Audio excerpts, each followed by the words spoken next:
Et si la meilleure ordonnance quand on est malade, c'était pas le repos, mais le mouvement? C'est une idée qui va à l'encontre de tout ce qu'on nous a toujours dit. Et pourtant, c'est précisément ce que la science est en train de nous prouver. Le réflexe, on le connaît tous. On tombe malade, on reste au lit. Mais si ce conseil, qui part évidemment d'une bonne intention, était en fait un peu dépassé, et si bouger, c'était en réalité une des clés essentielles de la guérison. Attention, ce n'est pas juste une intuition, c'est l'INSERM qui le dit, l'Institut national de la santé. L'activité physique n'est pas un à côté, c'est un élément majeur du traitement. Alors plongeons dans la science pour comprendre comment l'exercice est en train de tout changer.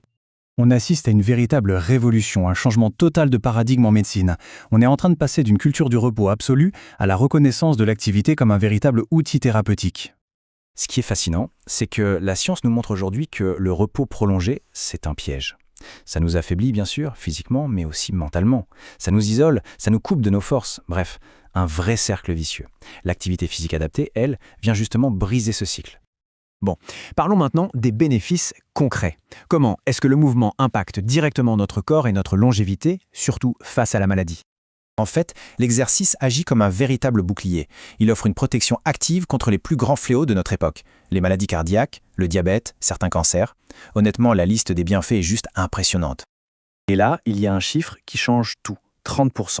On parle d'une réduction du risque de mourir prématurément de 30% juste grâce à l'activité physique. Pour se rendre compte, c'est un effet aussi puissant que certains des médicaments les plus prescrits au monde. L'exercice, ce n'est donc pas un bonus, c'est un traitement de première ligne. Au-delà du corps, il y a une dimension qu'on oublie souvent, l'effet de l'exercice sur notre cerveau. Et là, les découvertes sont, tout simplement stupéfiantes. Prenez cette étude toute récente de 2023. Elle a comparé la course à pied et les antidépresseurs. Le résultat, c'est incroyable. Les deux ont eu le même effet positif sur l'anxiété et la dépression. Sauf que la course, elle, a fait plus. Elle a aussi amélioré la santé physique générale des participants, ce que les médicaments seuls ne pouvaient pas faire. La preuve que bouger, ça soigne vraiment le corps et l'esprit en même temps.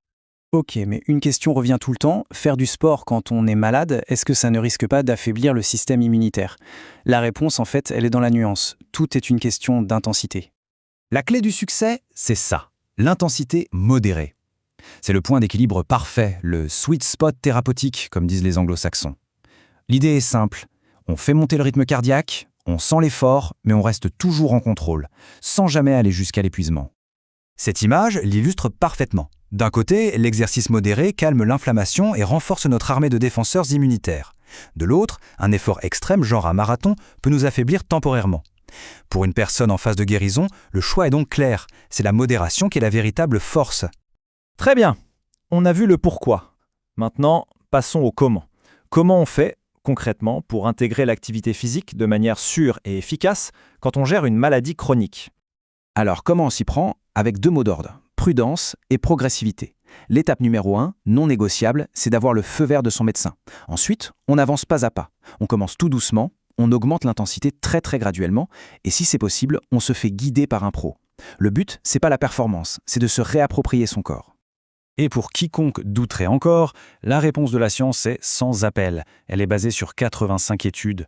Conclusion, quand il est bien encadré, l'exercice thérapeutique adapté est sûr.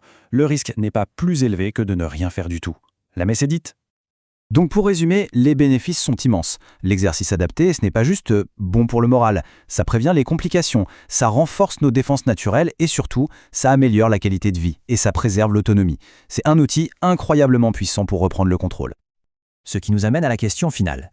Face à toutes ces preuves, la perspective change du tout au tout, n'est-ce pas? Le vrai risque, finalement, n'est peut-être pas de bouger en étant malade, mais plutôt de ne plus bouger du tout.